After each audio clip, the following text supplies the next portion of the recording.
What's the exciting news of today? You don't Well, know? Epicor is releasing.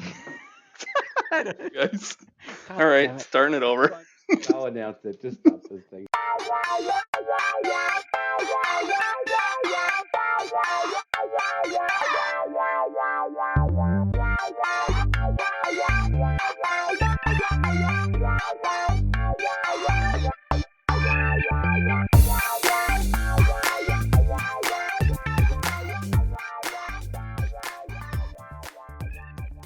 Jose and Josh, how are you guys today? Doing great. How are you, Epic. buddy? I'm good. You should be more excited. The new version of Kinetic is dropping today. What? Oh my god. What? What I version am are we up excited. to? 2022.2. 2022.2? Yeah. 2. Or Nice. Yeah. 11.2 dot. Yeah. Good luck. I've lost track. Uh-huh. Yeah. Don't we don't talk about that version number. Oh, It's just the brutal. latest We and only go by greatest. the marketing version. Got it. So what are we looking Got at it. in this one? So there's quite a few of new features in there. We've been looking at it through the CR program. Josh, you've been on it too. We have been also, and we're pretty excited about some of the features they have in there. My favorite so far is the ability to copy subqueries on a BAQ. That's something that we've been asking for, God knows how long now. And so It's we dear, finally dear to get your that. heart. It is. It is. After I you don't know how many recently just times. built it. Well, we were supposed to talk about that, but yeah, Well, recently it's cat's out of the bag now, because I may have built a function, an Epicor function, to do the same thing because I got sick and tired of of having to waiting. recreate the Oh, same see, good subquery things come to over and those who over. wait, Jose. Maybe I'll start building. What should I build next? Maybe we can catch up here. You know what? Maybe there's a Alexa coincidence. Every enabled. time Jose creates one of these tools for us, it ends up in Epicor. So something funny happening here. Maybe they have spies in here. You moonlighting? No, I think moonlighting. That's the. Moonlighting, yes. No, I We're don't. gonna start some rumors, Brian. Let's I start have some enough rumors. side jobs already. I don't have enough bandwidth for that. I don't know. He wrote some code for fixing some PCID thing that's not in there yet. So apparently they're not stealing all of his code yet. Oh no, he didn't write the whip in PCID because that's coming. I know That that was one's a coming. that wasn't one of yours, was it? Oh No, darn. no. No, that was one of mine. But I am excited about that. We use PCID pretty heavily, so Yes, we do. having the ability to use PCIDs through the manufacturing process, I think, would be a great addition to our toolbox. And now you can track transaction history on WIP. I know that's something that you've been looking forward to, Josh, for years. So now you can look at where your WIP has been, where is it going. It's a really Personal nice feature to have. vendetta against whip. That's right. Well, things are getting Right. fixed. You just gotta wait a little bit. That's right. It's all That's right. right. And now Another we can use interesting. collaborate. Collaborate in the mobile browser. I know we're all excited about that one. Hmm. Yeah, that's right. You're Cool. supposed to. Yep. Yes. Yeah. No, Yeah. it'll be cool. Hey, in um, the end, it might be so. It might be one of those things that as it gets off the ground further, we discover what we're missing out of it. Because right yeah. now, I still don't really understand how it would use that over something like Teams or Slack or any other collaboration platform. But as I think it matures, there might be a little bit more Yeah, value I mean, add I think there. the integration aspects of it are nice to be able to talk about an order and have that order referenced and linkable and live. Yeah. But with things like Automation Studio, you can do that anywhere, right? So it's one of the things. It's just another product that you have to try and integrate into your life. But it definitely has its uses. And I know Thomas on your side is probably excited about being able to finally authenticate those emails with the email server setting maintenance. Yep. No more That's relay been docker. no more relays. That's right. Yeah, I think he's got a couple posts out there on describing how you wrangle that kitten. Yep. Yep. So those are a few of the highlights on 2022.2. So we're excited about that version coming out. A bunch of enhancements on Kinetic UI too. They gave you a little wizard on App Studio to create single page apps. That's really cool. For sure, Um, some quality of life enhancements this round. yeah. A little bit more polish. Yep. One you They have missed really good. that I was looking forward to is inventory by revision. Something we talked about a while Oh yeah. back. Yeah, pretty interesting. I mean, I've done a lot of cycle counting and helped a lot of, back in my consulting days, helped a lot of people with cycle counting, and revision control and inventory was a big thing. So probably a lot of aerospace customers happy for that. Hmm. Yeah, if I recall correctly, too, from controlled release, there's a whole mess of stuff related to process manufacturing and recipes that they've added in this release too. I We don't do any of that, but I think that has come up in topic that they were pushing on that a little bit more too. Yeah, I think that process manufacturing is something they're working on. I'm not sure if they put it in this release. I know there was talk about it, but I don't know if they ended up putting it in this release. But that's definitely something that they have been looking into, for sure. Um, Well, so Bryan, I think, is waiting to Three's company for his crowd, so I'm gonna jump off here and go back behind and do my producing and let you guys talk to Bryan for a little while. sounds good, Josh. Not Thanks this for Brian. joining. We have a much more exciting Brian lined up today. Oh yeah, Jose, who's our all special Bryans with guest? eyes. Bryans with eyes are way better. Bryans with eyes are way better, and today we have Bryan Connor from Epicor, who has graciously agreed to speak to us about Kinetic UX, and all the designs and things that The Epicor is working journey. on. So the journey, how we got here, I think hopefully we're gonna get to pick his brain a little bit and understand a little bit better their approach to this whole entire thing. So let's jump over there, have a conversation with Bryan, and then we'll come back and wrap it up. Bryan Connor from Epicor, Director of Product Engineering for the UX platform, who's been at Epicor for just a little while, about 20 years, and he's agreed to have a conversation with us. And he's been heavily involved in the Kinetic project. He's uh, pretty much been in charge of it for quite a while. So it would be great to have a conversation Part with of him. it. Part of But it. yeah, That's thank right. you. Sorry. Thank you. Sorry. You don't want to be blamed for everything. I No, understand. well, right, yeah, that's the deal right now, right? So That's right. there's credit, and then we also have some bugs I have to fix. So The bugs are not yours. We understand. They're somebody else's. correct. All the good features are mine. All the bugs. Well, welcome No, to our not humble mine. little show that we're trying to put together Yeah, here, I'm Brian. I'm happy to be here. Thanks for Yeah, inviting me. thank you. We know you. We know you're super busy, so thank you for making the time. Um, the first thing I wanted to kind of get out of the way is, we just saw the announcement that you guys are moving the classic cutoff past 2024, which was obviously something that had us all worried about. So can you talk a little bit about what the plan looks like and how that came about and things Yeah, like I that? can. Now we're going to announce more specifics with next spring's release. So we'll have like a little bit more detail. But the rough cut of it that we're announcing now is basically that.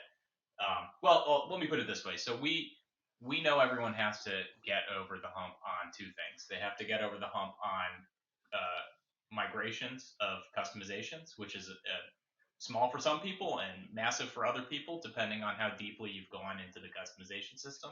And then you also have to get over the hump on, retraining users, getting them used to working in a, browser environment. We've changed the experience significantly in many ways, and so there's those two kind of parallel tracks, right? The end user experience track that has to be good enough, and the migrations track that has to be good enough, and both of those just need time. So what we've been hearing from customers is, particularly on track I don't know which one was one or two, but the customization migration track, that is significant work for some customers. And so we decided that, what we're actually asking you to do, right, is your business is running, you're trying to sort of change out and upgrade it while it's driving down the road. And maybe you'd rather be driving down a gentle hill than towards a cliff, so to speak.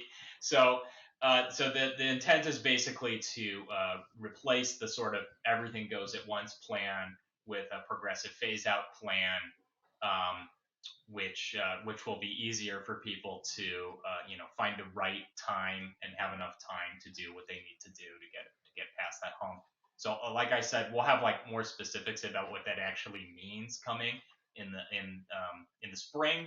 Um, but we're not going to do anything without a full year's advance notice as well. So we'll be giving like 1 year's advance notice to anything that's phasing out, and we'll be starting to give a little bit more info about that in the spring.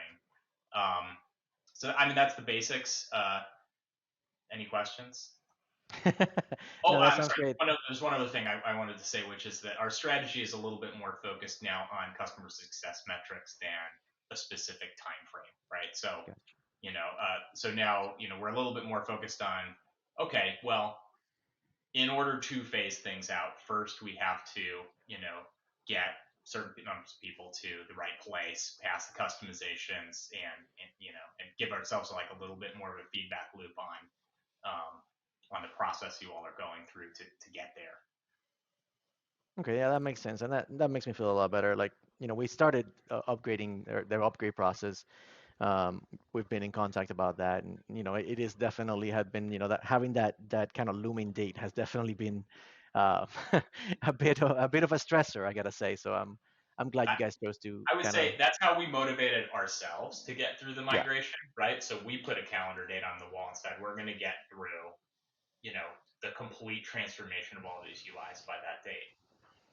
But maybe that's not exactly the right strategy for everybody else, right? So I Yeah. think that's kind of what we came to, was just hearing a lot of feedback and and real world use cases where, okay, that's going to take some time, right? And it's not about something's broken or anything like that. It's just going to take time. It's work that has to be done, and people have to schedule it into their business cycles and so on. So we wanted to just be a little more cognizant of that, work a little closer with people, take more feedback as we go. And because we're also now in the cycle of kind of continuous refinement of it, right? We've gone through this massive transformation of the UIs. And I think a lot of people say, oh, it's been several years, right? It's pretty fast considering the scale of the system, actually, in my view. And so now we're returning to everything and saying, okay, how do we make each of these pieces better, more usable? Where are users getting tripped up understanding it? Right? Like, we find ourselves in a lot of conversations, for example, like, we have the whole landing page navigation, different tree navigation, different crumb bar navigation. A lot of users we found haven't noticed that the crumb bar is even there and that you can do record flipping through it. So they're doing this very inefficient, annoying path purely because of education and not knowing it's there. And so it just that's a perfect little example. It's like a little thing, but you have to get people over the hump understanding it, seeing it. And most people, once they see us do it, go, oh, okay. Well, it's like a tiny thing up at the top I didn't notice, basically. So that's kind of where all that education stuff comes in as well. Yeah, that makes perfect sense. I mean, you talked about the scope of the change, right? You guys are basically redoing the entire user-facing side of the ERP, and all the rest of the surrounding software too. So can you go back a little bit, now that the product is more, a little more mature on the UI side, and you guys have had a chance to really kind of dig your heels in? Can you walk us a little bit more from an architectural standpoint? How does it compare to the classic interface?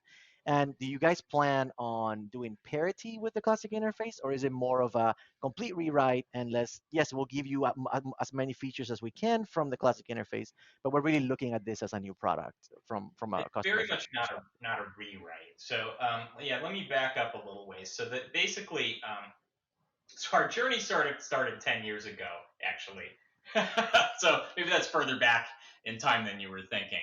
But we started with, we need to be browser based. This is where SaaS products are going. That's where we want to be, and we want to give you all the benefits of those kind of products, like not having to install things and manage upgrades of things, and all of those things that just naturally come from browser based software.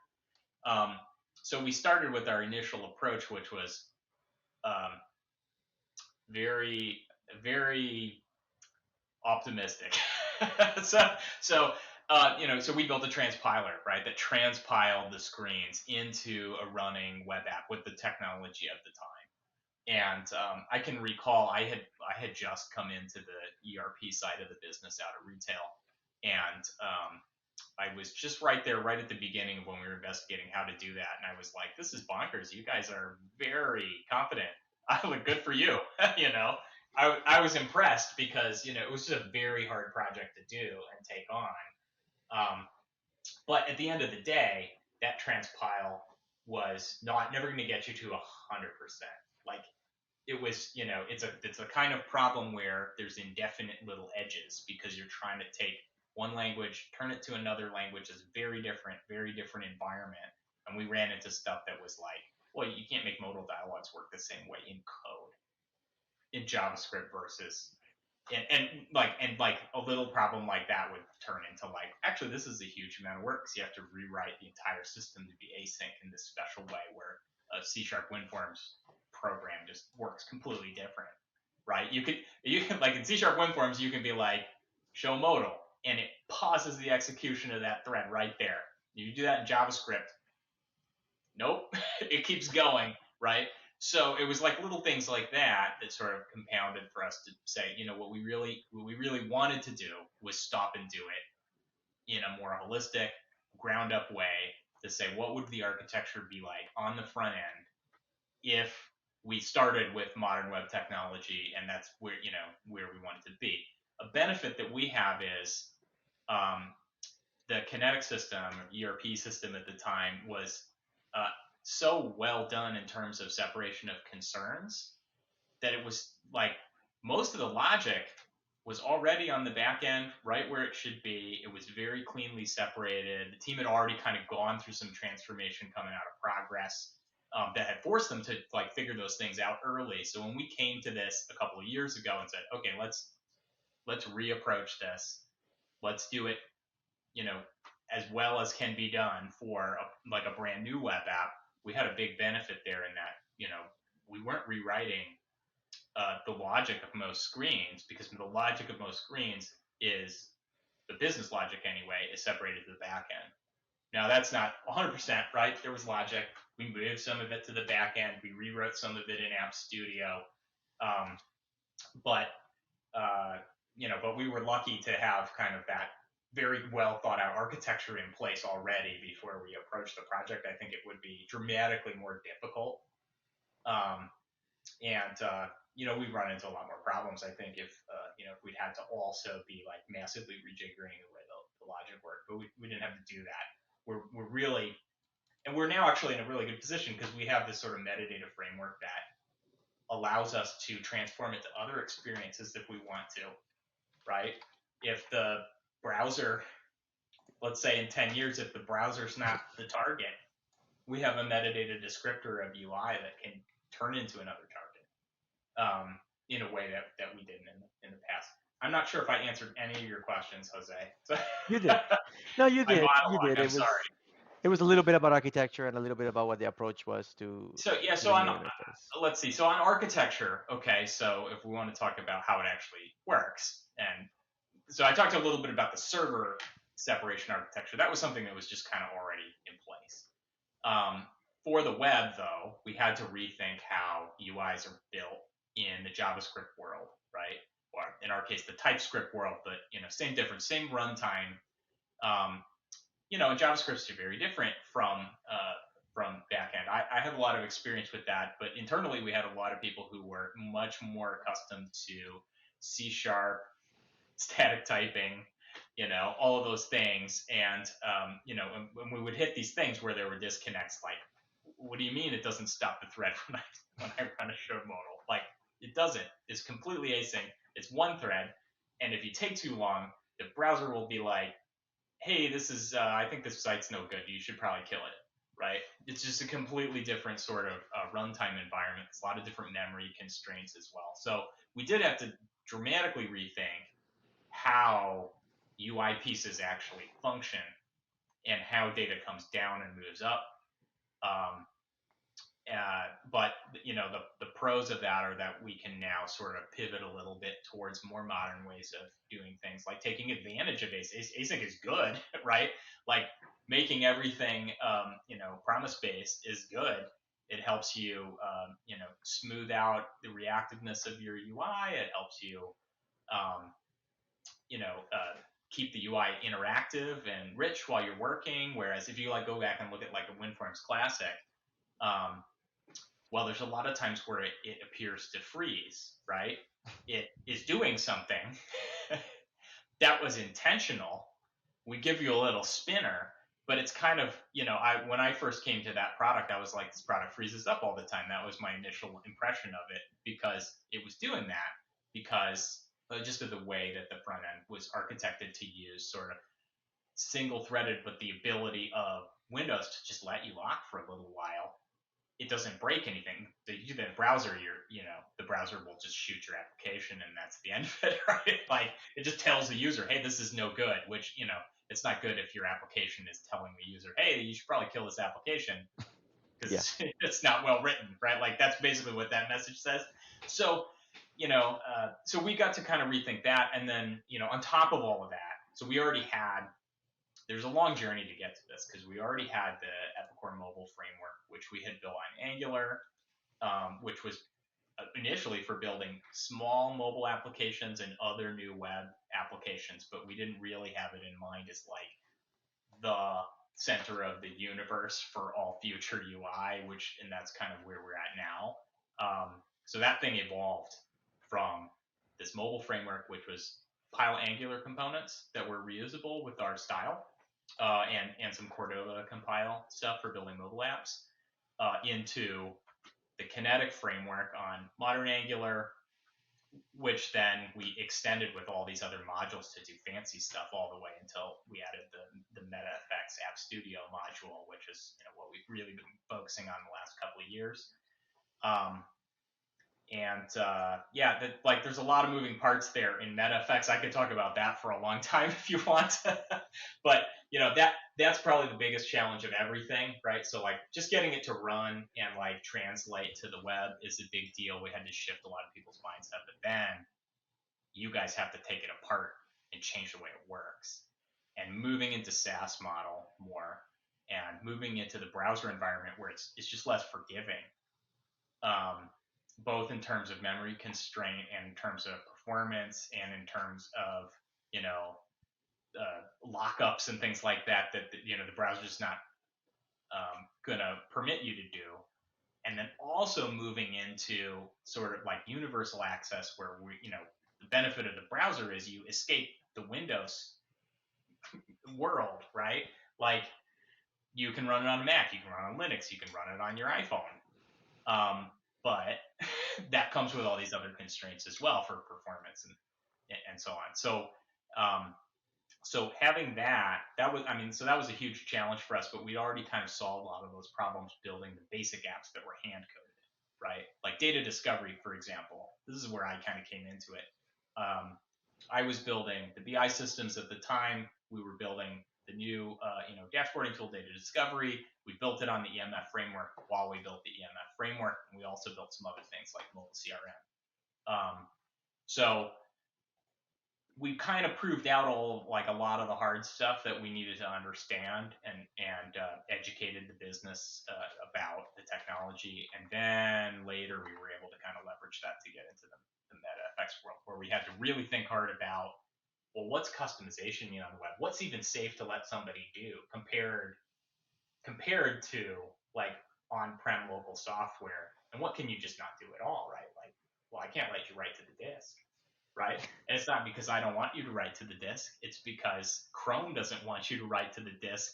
And you definitely don't want Chrome to let you do that, to let us do that, because if I can do it, so can sketchy websites all over the internet, right? And so there's a lot of little challenges there. And then, obviously there's a lot of other tech and architecture that goes into the layers and all that stuff, which if you want to, I'll get into. Bryan, that sounds great. I usually ask the super technical questions during these shows. So from a non-technical perspective, sure. Let's throw one out there. Some benefits of using the web browser versus a smart client. Do you have any new benefits coming out that we haven't seen yet? So long term, I think you're going to see, and we're already starting to pivot to this, significant performance improvements in the browser over the WinForms. And the reason for that is not purely the browser. The reason for that is that the browser kind of forces us to build things differently and think a lot harder about the data flow. Like, for example, something we didn't do in the old UI that we do in the new UI is progressive loading, right? Where we're, projecting you part of the data into the UI, but we're not actually loading it all down for you. And so we're only kind of at the beginning of being able to take advantage of those things, because first we did transform everything, and we did some new things like landing pages that didn't exist before using that technology. But now we're going back to like tune that into a much faster and finer experience, and there's other areas of the software that might get that capability to remove like places where you really actually needed all the data down, and then we did some processing at the front end. So there will be ultimately performance benefits. Other things, obviously, you don't have to install it. Here is the URL. You are set up. Like that is a massive benefit, and why most of these pieces of software started moving this way in the first place. Um, the responsive device access is also a big deal. So you'll see us over time do more responsive tuning to the UI so that more parts of the UI are flexible and usable on like tablet devices and other things like that, and just escaping the Windows trajectory. So like something we've talked about a lot internally, for example, is there's many sites where having a real computer is not necessarily the most secure thing, right? So like, well, I install stuff on your Windows PC and I can do all sorts of malarkey, right? Like my software can do all sorts of stuff, but the browser is heavily sandboxed and secure, right? So like it's very hard to get out of that sandbox. If you do, Google awards you a big bug bounty, right?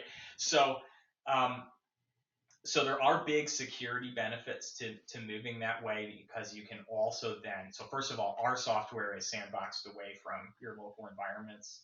The only punch we have to that is the edge agent that's there to give us a couple of special things. But now we have this like very limited surface area where we can do lots of security testing and care to make sure that we're not exposing something.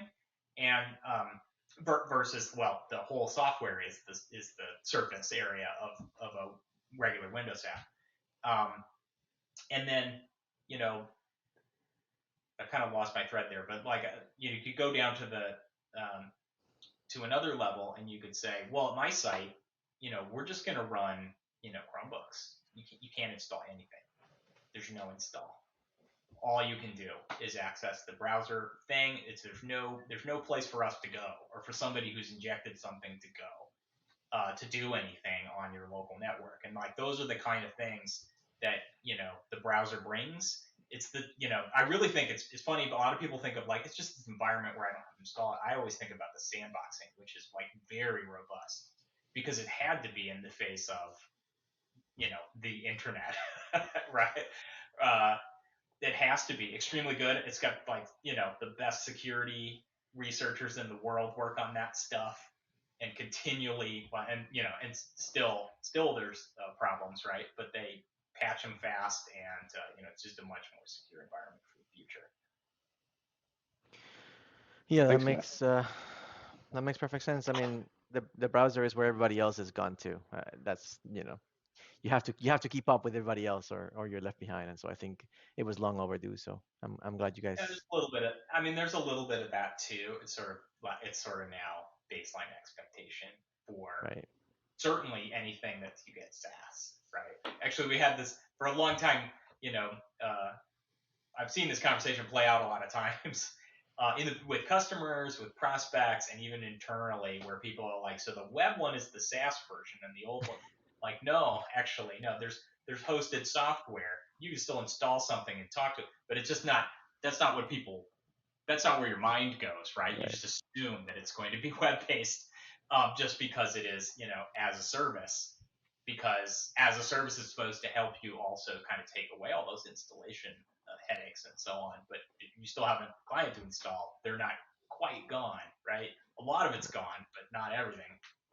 The being device agnostic and not having to install anything and sandboxing in the browser sounds great. I mean, my former life was IT director for quite a long time, and with Epicor, and so upgrades and dealing with all that patch management, all that stuff. It's nice, just browser based, using anything. We've been testing it on iPhones, works out, so it's a Yeah, great path there's forward. so much hassle of maintaining stuff as an IT organization that starts to dissipate when you get there.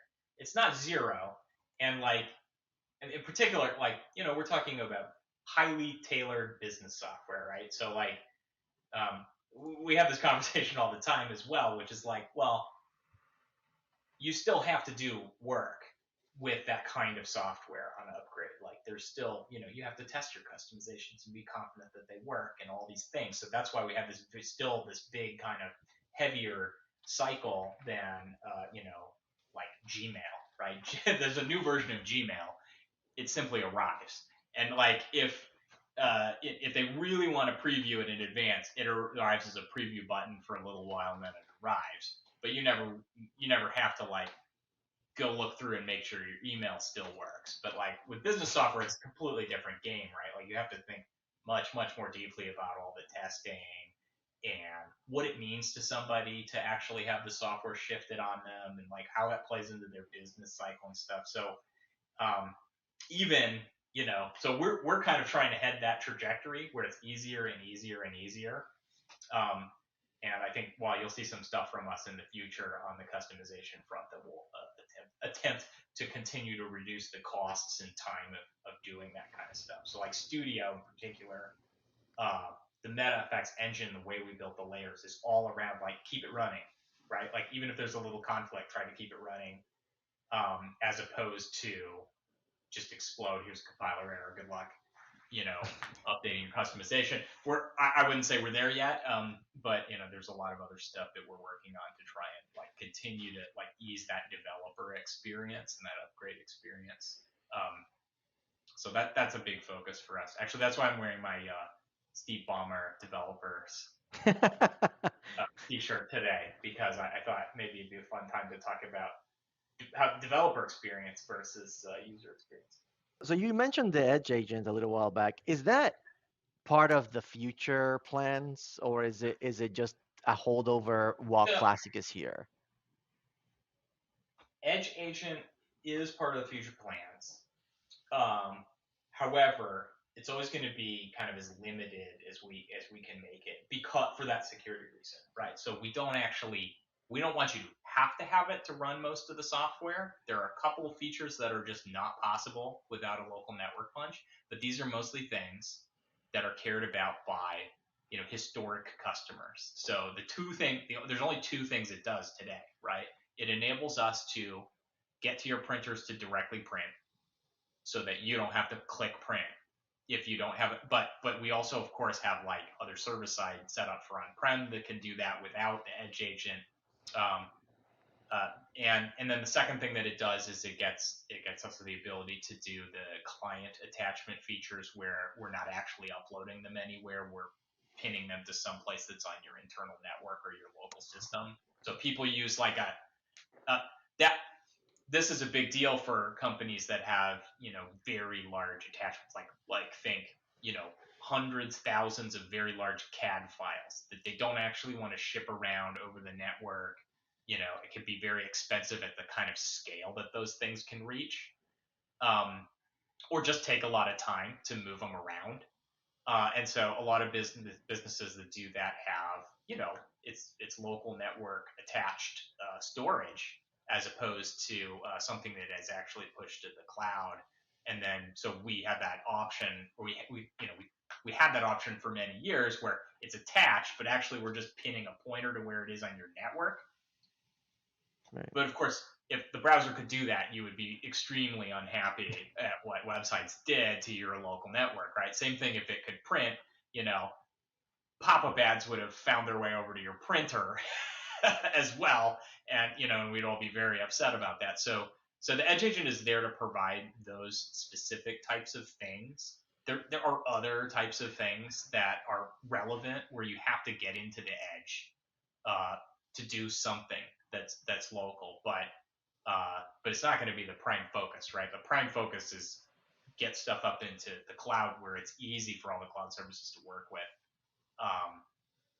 But even so, there's always this local network, and there's always something there that you need. So I think the Edge agent's here to stay. And in fact, we will probably extend it with a few other features over time. But right now, it's only there to kind of provide the things that were impossible to keep from Classic any other way. That makes sense. So one of the things that we are constantly getting hammered on when we have introduced Kinetic to some of our users through some testing and things like that is we have, you probably heard this on the forum and stuff like that, but we run like 6 or 8 different instances of EpiCore at all times for development, for this, for that, or the other. And we have different styles so that to make it easier to figure out where you are, right?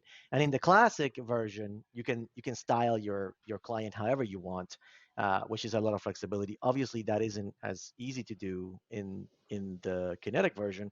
Are there plans to allow us to do, styling, theming type of things So, on the so we have client side. resisted that, but let me tell you a little bit about why. So, Okay. um, so you just listed the one reason that everyone says that they want it, which is I need to loudly distinguish my environments, right? Yeah. Is there a second reason? Branding. Branding. Okay. So internal branding though, right? Like, so we're Internal talking branding. Yeah. kind of back office software and so on. So, um, so the reason that we haven't done it is that we are providing a usability, like WebCAG tested, new experience where like it's accessibility tested, it's contrast tested. There's a lot that goes into that. Um, and so in terms of just, um, you know, functionality need, the main thing that we hear that we do think, well, this is a real use case that matters is I need to be able to distinguish my environments loudly from each other so I don't accidentally do something in the wrong place or start doing something in the wrong place and be like, okay, let me go start over in the other environment, right? Um, so when we got to the new UI, we decided, okay, well, let's take that as a specific discrete feature.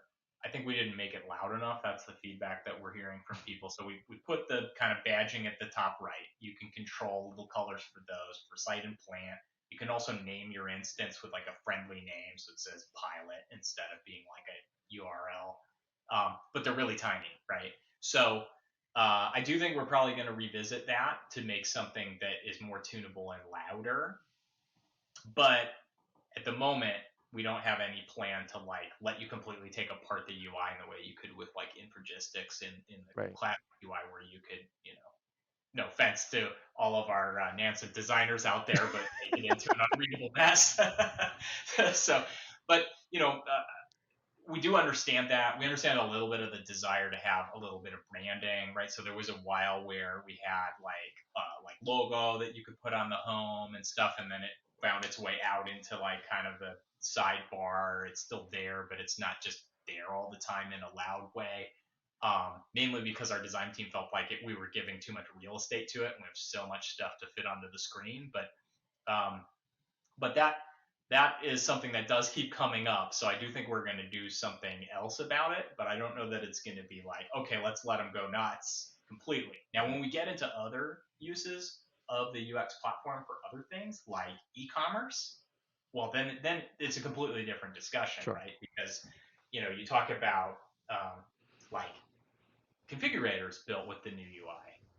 Well, that's completely different. You're going to put on an e-commerce site. It actually, like, there's a way, way more important need for it to be brand fit and so on. And like the tools we're building also, while they're mostly used on Kinetic, App Studio specifically, the rest of the UX platform is not. It's used on many other Epicor products. And, so we have to think about those things as well for, other product lines that have different use cases, front store shop use cases are completely different kind of case. E-commerce use cases are completely different kind of case. The one theme I do think you will see us do, which we have been discussing, but we haven't actually put out there, is like a more explicit sort of like vision impairment improvement. So like we have done contrast testing, but if you are highly vision impaired, you really need that. That's another, like, from my perspective, that's like a real need that like you can't live without. You can't read it, right? Yep. And there's lots of we do a lot of the work for WCAG right now, alt text and those sort of things, but it's not as good as it could be. So that's something that we're looking at focusing a little bit more on as well. So there may be more theme options in the future. I would say, like, I'm not going to shut the door on that. Sure. There are some legit business cases for it. There's some I just want to make it shiny in my way cases as well, which we like. Those aren't necessarily bad, right? Like, if you want to tailor it for your brand, for your inside your business, I don't actually see anything wrong with that. It's more that it's just it fights a little bit against our ability to make it usable and tune the experience over time. And we want to make sure that it's like an extremely usable product that's accessible and hits all of those marks. So it sets up a little bit of a conflict, right? Like, well, we want that, and we want to evolve it towards that over time more, and at the same time, we want to let people do branding to an extent, and particularly be able to distinguish their sites from each other. So, like, for example, big discussion happening internally about that particular thing. Like, well, let's just let them, at least put something much louder on the page that you just can't miss. The little badge is just small, right? But if you could, for example, I'm not saying we're definitely going to do this. Safe harbor. This is very healthy debate always, but if you could tune the left bar's color or the background page color a little bit in a way that wouldn't conflict with the contrast required to meet those standards, then there's other options beyond just there's a middle ground beyond where we are now, which is we let you control color on this teeny tiny badge, or we let you change the fonts on stuff. Yeah. Which we would say, well, that's not strictly necessary. If you want to use Comic Sans, you can do that on your own website. but we've chosen a font for readability and localization needs and things like that. Yeah, it makes sense. You want to have a balance there. You don't want to make it like you said. It's funny, our users sometimes struggle with basic usability, but then you remote into their machine and they've managed to turn it into a into a rainforest. And I'm like, how? Yeah. You can't enter a sales order, but everyone needs you have a fully working rainforest inside your Epic or ERP. It's just I don't understand. Some people they need to express themselves, and I understand that need. During our initial training, no criticism for that. If you like the hot dog stand, make it, make your cube the hot dog stand. It's great. Bryan, as we're rolling this out to our users, we have 500 or 600 users, right? And we're going office by office and rolling this out. And during the training sessions, we tell them, hey, there's a settings button on that homepage there, and there's not much in there for you. Just stay out of there. What they all find is the theming button, right? And so there's some terrible themes in there, right? This like that old neon black and yellow green thing. It's terrible and really hard on your eyes. Somebody needed it at some point. But we tell them, unless you need to change any of that stuff, don't go in there and start playing around, because we find out you had enough time to play with that and not do your Epicor homework assignments. We're not going to come back and fix it for you. So I come back and it's to put black on black text doing retheming, yeah, kind of thing. Oh yeah, it's awesome. Dark theme for the system is one that keeps coming up internally as well, which we might do eventually. But like a formal, Yeah, like a dark theme. That would be nice for of thing where like you end up with black on black text here and there. Yeah. And then it's a critical bug. I can't read it. Right? Every place you make that mistake throughout the entire system. We do actually also have a lot of automation coming in to try and help us, catch those sort of things. Because it is challenging to do that stuff well and never make that kind of contrast mistake anywhere. Right. Especially as you get into, inverted schemes like that. Like App Studio is a little bit of a challenge because it's got dark mode panels, and we've had style issues with it, which I'm sure you all have seen over time, where there's something that's too hard to read. Yeah, I think even just outside of the colors and things like that, one of the things that I really wish, and I've heard this from a couple of users, is had the ability to change the density on the screen, more than the theme, right? Just compact view versus. So that is something. This is an interesting item to talk about because enterprise user experience versus consumer application user experience, right?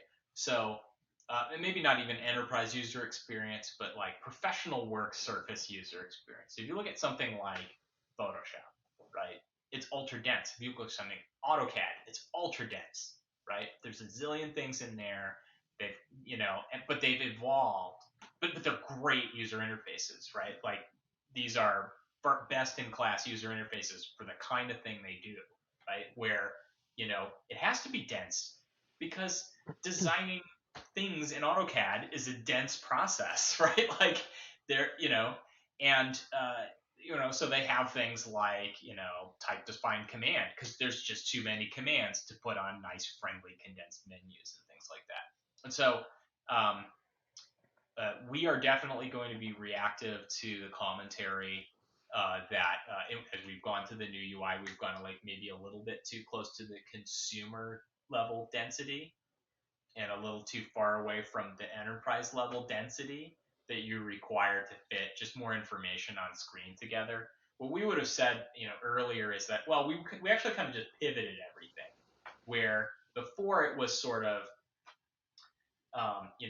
labels were here, controls were here, everything's sort of like horizontal. We made things a little taller and more vertical, and then we have to put more stuff side by side to take advantage of the space in the same way. But there's also like, well, the grid is actually a little bit more margins on it, right? Per row. The controls actually do have a little bit more margins and spacing on them per row. Feels nice, but when you really are just trying to get a lot of dense stuff on the screen, like for like a really good example is like ultra dense configurators, right? So the wall of text boxes. But those are not necessarily bad user experiences, even though to a designer might have a little shock and awe when they see one of these things that's just like a matrix of drop downs. But the users who use those form muscle memory of exactly where everything is, and you just watch them at Home Depot like, right? And they nail everything because it's right there, and they didn't have to navigate a way to get at anything. So all that said, so that's my perspective, and it's been a healthy debate internally as well. But we definitely are going to be doing some density changes. That stuff's coming in 2023.1. The first attack at density changes, that's primarily going to be in the grid. And we are discussing maybe some other broader density changes in terms of like what Jose just suggested, which is like the Gmail-like option, which is like, well, make it comfortable or make it ultra dense based on your preferences. And also like there's all this other stuff that plays into that, like your monitor DPI and like what scale and all these things, where like we're doing a little bit more testing as we roll those things out across other kind of devices, and also kind of seeing how people use it, right? So like I have two 4K monitors here that are like large, right? And many of our users are still running something pretty small, and then they might also have the density cranked way up. So sometimes when we do get onto a user system, we're like, oh yeah, no, it's pretty bad here.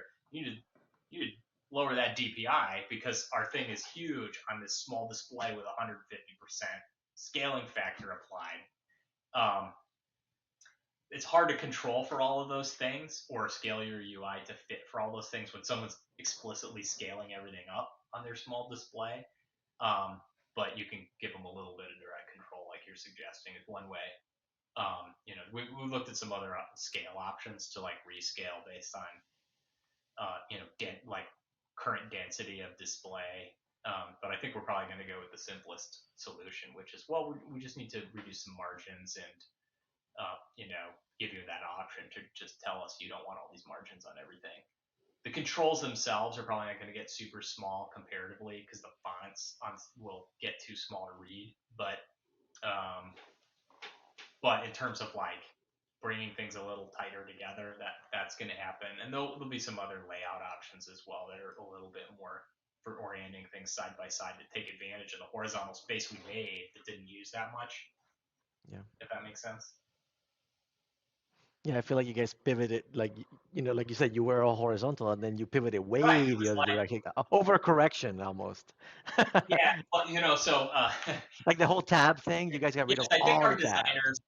designers, our first designer who came on board, first director of design, not Chris, who's our current director of design, came on board and had just like this, intense allergic reaction to tabs inside of tabs inside of tabs inside of tabs. And he's not wrong. That's not good, right? But you do fit a lot of stuff without scrolling. You fit a lot of stuff into tabbing, right? And in terms of like, should there not be tabs in a UI? Well, that's not a UI principle that anyone follows, right? Like no tabs is not. Tabs are fine. Right. 15 levels of tabs, maybe not so much, right? So we swung one way, maybe a little harder than we intended, and maybe a slight bounce back. And that's pretty typical with these kind of design transformations, right? Like you make a big change, then you go see how it plays out in the real world with users. You learn a little bit, and you go, okay, bounce back a little bit, right? It's like how every other version of Windows is horrendous, right? That's right. Like Windows 8, you're like, what? Wow, they really got creative. And then, Windows 10, they cleaned up those things, and then it was like, oh, okay, I get where they were going with these things. They just took the hard edges off of it a little bit, and we're kind of, I would like to think we didn't do as bad as Windows 8, but we're didn't do as bad as Windows 8, but now we're in sort of that, like, okay, let's just like bounce back a little bit, take the user feedback, give ourselves a few releases with that, be more reactive to what people are saying now that we have time to do it. Like, we've heard the density comment since day one, but actually making the density change safely without messing up the UI system takes some time, and we're still kind of in heavy UI transformation. And also we wanted to make sure that was the right thing to do, because when we jump too quickly on a couple of users, particularly if it's like, oh, I just don't care for this, right? Then we just get the next set of users go, well, I don't care for that, right? So we don't want it to be just like, the worst thing we could do, right, is change the experience and then change it again and then change it again and then change it again in dramatic ways that are disruptive to you all, because there's also just a measure of getting used to it and understanding where things are and how it works. So now we're being very selective and test oriented and interview oriented about how we go, bring the next things in. So there are more experience changes that we are discussing. Like the density one is one we've discussed for a long time and are now ready to action. And then we'll be heading down towards a few other ones that are common commentary that we hear from people. But that needed a design thinking approach to go iterate, figure out what's the right thing that's not going to actually just take another set of users and have them say, well, okay, you just keep shifting the sands on me, right? Like that's not, even if it's better, if you do that too many times in a row, everyone just has an allergic reaction to it. So Bryan, we were talking earlier about this is an opportunity to kind of tell the developer story and not the user story. You're the director of the user interface, right? So let me ask you a question. What would you like users to understand about the design and development process of this user interface, or just Epicor in general? Yeah, I've kind of been peppering that in, right? So like I think people kind of felt maybe a little bit like we just like slammed out like, this is what it is and it's done, which is not our intention at all, right? Like we have to make a big change to come to the web. It's the right time for us to also say, okay, maybe we can escape 1990s UI as well, right? And put a few more modern paradigms in there, make it easier to use, make it way easier to personalize, those kind of things. But it's not, it's not the end of the road, right? Like it's software. Software evolves continuously. When, to say like there's a magical done point where the experience is just locked is, not our intention at all, right? So like our intention was to get it out there, long time for previewing, long time to run both systems, take a lot of feedback, do this kind of bounce, this like little bounce back and polishing cycle to get it to the point of experience stability. Like I'm not talking about bugs there. Obviously we have that to contend with as well with a big transformation, but experience stability in that we feel like we've hit the right level for most users. They're understanding it. They're able to get their jobs done in an efficient way. And then we're into more of like minor annoyance polishing as opposed to like major shifts. So we read the feedback. We we do, cabs. We do, even many times we do sprint demos with select sets of customers and things like that to kind of take continuous feedback to try and understand if we're heading in the right direction. I do think that like some of the way that it's come out has felt to users like, oh, this is it. Well, it's not really, right? Like, so like if I go back a year, right, we've gotten many things that come through like support, for example, where we've got like cases coming in like, bug, this feature is not there. Well, we know we're still building it, right? And so like one thing that was actually kind of difficult for my team, since we're in charge of like the platform aspects, the things that will show up on every screen, right? Like open with menus when you right click on things, or predictive search. Well, we didn't do predictive search right away. We didn't even do open with right away. We didn't do multi-window publish and subscribe right away. And we didn't intend to, because we can't do it all in a 6-month release window. So we were phasing out the things that we needed, but we didn't do as good of a job, I think, as communicating that actually, there's another release coming with more of that stuff and more of that. We're not just cutting things out. The intention is to get to functional parity. So I know you guys had a question, Frank, about parity, which is, Yeah. we owe you all business functionality parity. You need to be able to do business and accomplish all the same things. We're not trying to accomplish them all in the exact same way, right? There might be different ways that you do it. We've changed some ways about like search personalization works a little bit differently, but we owe you the ability to accomplish all the stuff you could accomplish before. So, there's never any intention to be like, well, that feature is never coming, right? But that was very much the impression with a lot of users, and so I think that's been a communications improvement that we're trying to make, is like, no, actually, like it's all. You have to have it all, elsewise, I don't see you upgrading off of the old thing. If there's like a critical functionality you can't do your business without, well, I guess we have to do that, right? But so we were projecting very loudly, like we're waving out these screens and then these screens and then these screens, but underlying all those, there's common functionality. We were also waving out packs of common functionality. So the screens that were already out, we're getting enhanced with more functionality. It's not like we write predictive search into sales order entry. We write predictive search. It appears everywhere when it's ready. And so, there was like some misconceptions about that. But I think the biggest thing that I want to say is like, we're very reactive, to feedback. We read it all. We're here and open to hear that feedback. And the thing that, bums me out the most is when somebody says like, well, I feel like it's a black hole, right? It doesn't get through, doesn't punch through. And so, whenever those kind of things happen, we've also been taking a closer look at like, okay, how do we make sure that more of that stuff punches through more loudly to us? EpiCore ideas, for example, I've watched people on, the message board be like, well, it's, just put stuff up there and maybe they'll eventually do it. And a lot of things arrived there that were like, features we were going to do because they are parity features that we have to do. But they would arrive and, we don't really want an EpiCore idea, give me a feature that I already have back, please, right?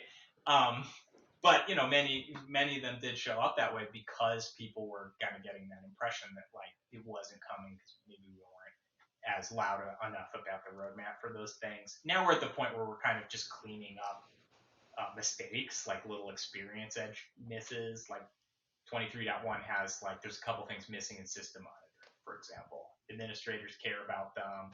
They're not a huge deal to most users, but they're little misses that have to be cleaned up to say, with good confidence, like actually you can do everything that you could do. Because that's not 100% true in that one UI. There's a couple things in attachments in the same way that we're cleaning up, but that's kind of the intent. And last on reactiveness, like this last release, we did a lot of the top EpiCore ideas. A lot of the things that you saw come out on or will see come out on the user experience front are right out of Epicor Ideas. So we are reading that stuff, reacting to it, and closing those things. So that's a great place to let us know what you need. Yeah, I saw there's one. There's my favorite one in there. It's not necessarily a kinetic enhancement, but it was the ability to copy subqueries on a BAQ. We've only been asking for that for like 15 years. Yes! Yeah. So that's pretty awesome. No, that's really good to hear, Brian, because I agree. I think that there was, at least maybe not intentional, but there was a lot of, communication that wasn't clear. And I know I've had some users on the forum and, it's just my user base that have looked at it and I'm like, well, but I can't do a lot of the stuff that I could do over here. Is this ready to go? And then, we're kind of, yeah, I mean, it's live, like it's ready, but they are still enhancing it, and it's one of those conversations that are kind of hard to have and say, we can replace the screen with this other screen that's not quite there yet. Right. And Yeah. and that's been a tough sell. Big transformation journeys are hard, and they're hard on everybody. And Yeah. there's almost no clean way to do it, right? You just, at some level, there's going to be stuff like that happens where you go, well, okay, that wasn't quite good enough. We need to take another pass at it. Yeah. And I think on all aspects, communications included, right? Like our ability to perfectly project when we were going to hit and get out every one of those framework features and every one of those screens exactly is not, perfection, right? So we have to be, what our focus anyway is to be agile about it. It's to say like, look, okay, just keep iterating on it. Eventually, you're going to polish out all of the edges and complaints and things. And that's also why, we're giving a lot of time to come through the transition as well, right? So, nothing's gone away, right? You can keep Right. doing business. If it is not good enough for you, you're going to tell us, I hope, and we're going to react to that until it is. And that's, that's kind of our thinking is that, we just have to keep iterating on it. At some point you have to get into the grind of the project where you have to polish off all the edges, and that's kind of where we are now. Awesome. That's great. All right, so this has been pretty serious so far. So let me ask you a more interesting, just like a techie gig question here.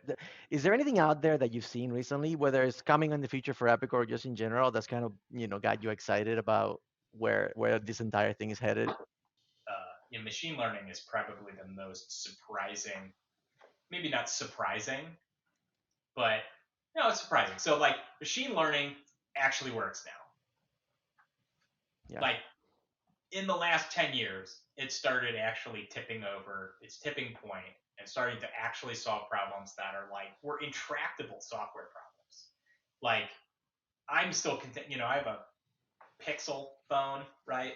And Google's, voice to text translation and the hardware on the device that makes it instantaneous is unbelievable. And 10 years ago, that didn't work at all, right? Like, you could get your best option was, Dragon Naturally Speaking or something like that, where they tried really hard, but it was just never anywhere near what the technology felt like suddenly became.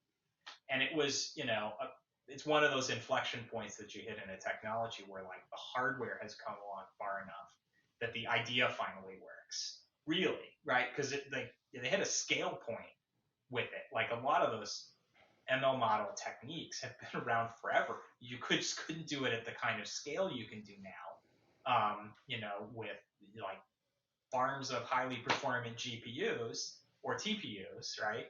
And so now we're suddenly seeing these amazing things, like the fact that Stable Diffusion was not only. Oh, so sorry. If anybody doesn't know what Stable Diffusion is, it's a text to image generation model built from thousands of image and text analysis, based or millions really, right? So you feed huge amounts of pictures and metadata tags about those pictures, into I don't actually know how what technique they use specifically to build it, but it spat out a runnable model, which is it's 4 gigabytes, right? And you can just describe stuff that you would like it to draw, and it draws amazingly photorealistic, very surprisingly accurate things.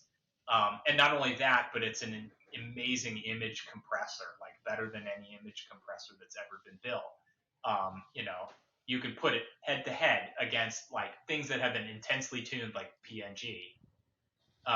And because it has, and no one knows, you know, and because it's an ML model, right? Like exactly how those millions of weights work is hard to actually understand as a human being. That's the danger with those things too. They're hard to explain and understand, you know, and they may do surprising things, you know. But there's been many kind of sudden feeling, but not really sudden, right? Like, I mean, like neural nets is a technology. It was like it's in papers from before I was born. Now it works and it produces stuff like Stable Diffusion, but you know, it's, you know, always those things are like, you know, no success. Oh, you know, instant overnight success after like the secret 20 years of work. Yeah. With thousands of people, you know, banging their heads against it until it, you know, suddenly seems to start working. But so that's something that I'm actually really excited about. There's all sorts of, you know, well, let's just say we're just at the very beginning of it working. So, Yeah. you know, who knows what problems we're going to solve next? But like you look at like another example, like another amazing example is AlphaFold, right? All right, so protein folding. I am not a biologist, but protein folding is a very super difficult problem in biology, like predicting the order of folds that a protein comes to life in. Okay, so I obviously have no idea what I'm talking about there, but like it's been an intractable. I'm a software engineer, so it's been an intractable problem for forever. You know, there was I don't know if anybody remembers the Folding at Home project. There's been like huge attempts at predicting the structures of those things, and it just takes immense amounts of time to figure it out.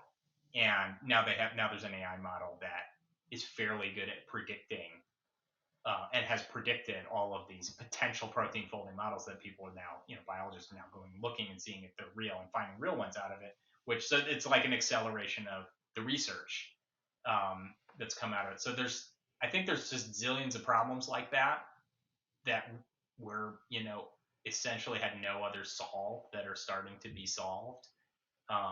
It's not magic. It's not, you know, you can't just, I mean, that you get into a funny state where people just sort of, they want to like sprinkle that over everything and be like, well, just AI enable blah, blah. That ain't how it works, right? And it takes a tremendous amount of technical expertise. It takes a tremendous amount of data, time, cost, and heaps of GPUs and TPUs to actually do those sort of things. But we're starting to see those problems get solved. And I think there's a huge amount of potential to apply that to the types of things that we do as well, right? Like, I mean, just think about how many like sort of API integrations that we do and things like that. They just have these huge services that are being talked to all the time, and we run into errors, difficulty translating stuff from one to another. There's all sorts of problems like that you might, you know, start to solve with those sort of tools, but well, you know, time will tell. Awesome. So that's the thing that I think that's really blown me away in the last 10 years, really. Like, yeah, so what I'm hearing is that soon I'm going to be able to ask App Studio what I want, and it's going to write the customization for me, right? That's what we're talking about. I've seen Copilot. You've seen Copilot, right? I have seen Copilot. Oh, I love it. Yeah. It's great. So, you know, those kind of concepts are no longer the realm of science fiction. Yeah. Right? That was a ludicrous suggestion 10 years ago that I would describe what Copilot does, right? It's a scrape of like most things on GitHub, most code on GitHub, and now, you know, they have a model where you can describe in a comment kind of what you want your little code snippet to do, and it attempts to spit you out code that does it, and it kind of works. It works really well. Yeah, it kind of works. Like, well, you know, it ain't perfect, but it spits out functional code for lots and lots of things. Sometimes it spits out people's copyrighted code, which wasn't so great for them. But famously, you can get it to spit out parts of the Doom source code. Nice. With just the right prompts, including like the salty comments left by John Romero or whoever. So um, but those sort of tools are there if you have the expertise and time to put into it. You can start to develop models that actually do things like that, right? So text to functional event in App Studio is not an impossibility. Whereas 10 years ago, I would have just laughed at you and said, yeah, well, Yeah, that good sounds luck with like that. one of those ideas that like your neighbor gives you when they hear that you program for a living. They go, I got this idea. If you could only solve, and then they name something completely impossible technical problem. And it's true. If you could only solve whatever was impossible, you would in fact be a billionaire. But it's impossible. But it's sort of things are coming into the realm of reality now, that just there was there's no other way known to solve something like text voice transcription in a deep way. Now there is. Yeah, it's crazy how quickly things move. Hey man, thank you so much for your time, Bryan. We really appreciate you talking with us. This has been fun. We'll hope to get you back later on when we have more things to talk about. I'm sure we'll have Yeah, of plenty course. to cover. But thank you so much for your time, and we'll keep on plugging on that Kinetic UI, man. We'll keep pushing for you. Got it. Bring me feedback. I know That's you right. will. Yeah. We'll definitely give you feedback. You know that we're not shy about that. Just hang out on the forum.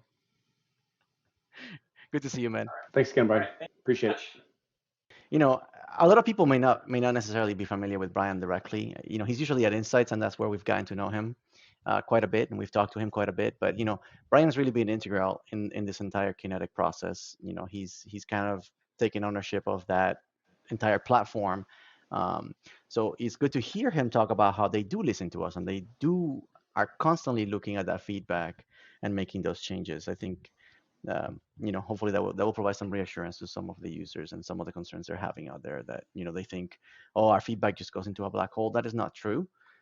It goes directly to them. They look at it all the time, and I think that's really important.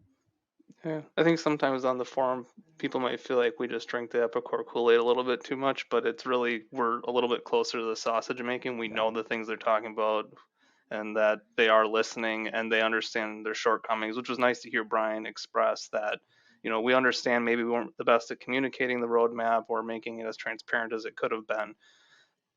They know that, they are listening.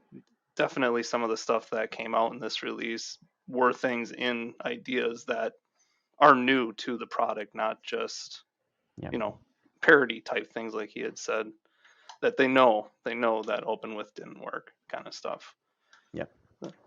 Yeah, I mean, just like I was talking about earlier, my favorite feature, the ability to copy subqueries, that was an Epicor Ideas that was put into Epicor Ideas, and it got done, right? Mm-hmm. And so they are listening to the feedback.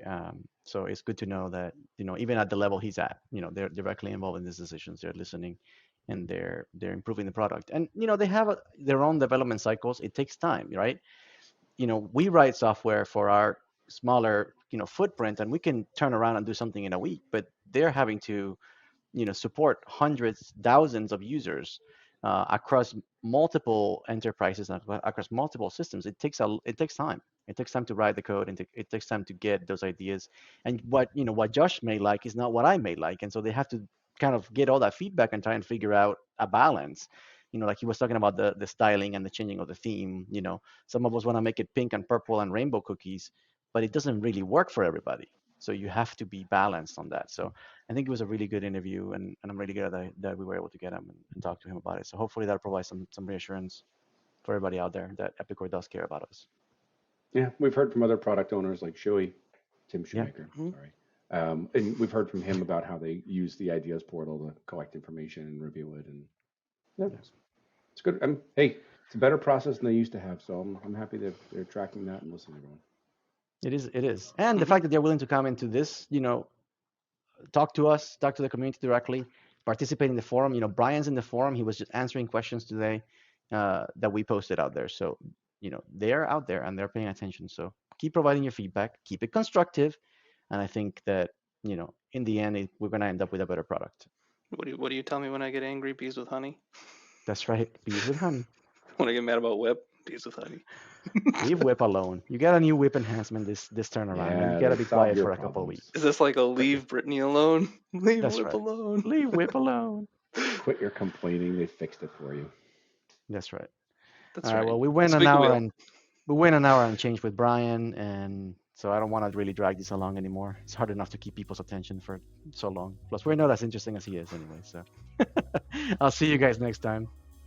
Thank you. Later. We're on a mission, wishing that we can't just help you. Join the team so we can join the super epic crew.